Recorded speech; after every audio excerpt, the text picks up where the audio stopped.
সত্যিকার অর্থে দেশনেত্রী বেগম খালেদা জিয়া 23শে নভেম্বর এখানে ভর্তি হয়েছেন। ভর্তি হওয়ার পরবর্তীতে ওনার শারীরিক অবস্থার বেশ অবনতি হয়েছিল।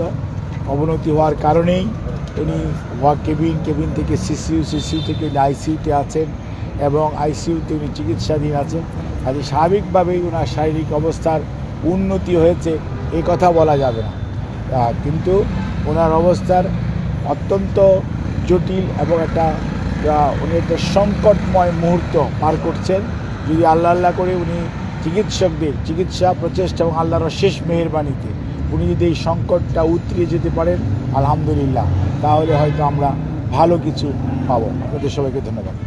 বাংলাদেশ জাতীয়তাবাদী দলের ভারপ্রাপ্ত চেয়ারম্যান জনাব তারেক রহমান, ওনার সহধর্মিণী ডাক্তার জুবাইদা রহমান সহ কিছুক্ষণ আগে এভার কেয়ার হসপিটালে বাংলাদেশ জাতীয়তাবাদী দলের চেয়ারম্যান দেশনেত্রী বেগম খালেদা জিয়া চিকিৎসাধীন আছেন।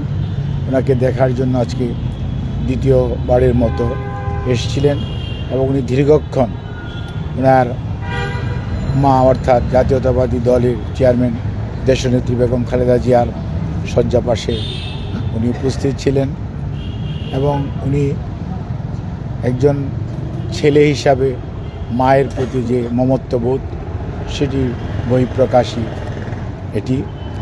আর এই সময়ই মেডিকেল বোর্ড সাধারণত বসে 10টার দিকে, আপনাদেরকে আগেও বলেছি। সেই মেডিকেল বোর্ডে সদস্য হিসাবে ডাক্তার জুবাইদা রহমান আমাদের ইউকে এবং ইউএসএতে যে সমস্ত সদস্যরা এবং বাংলাদেশের চিকিৎসকরা মেডিকেল বোর্ডের দেশনেত্রী বেগম খালেদা জিয়ার চিকিৎসার জন্য দায়িত্ব পালন করছেন, তাদের সাথে উনিও মেডিকেল বোর্ডে ছিলেন এবং মেডিকেল বোর্ডে সদস্যদের সর্বসম্মত সিদ্ধান্তক্রমেই এখানে এভার কেয়ার হসপিটালে ডাক্তার শাহাবুদ্দিন তালুকদারের নেতৃত্বে চিকিৎসা চলছে।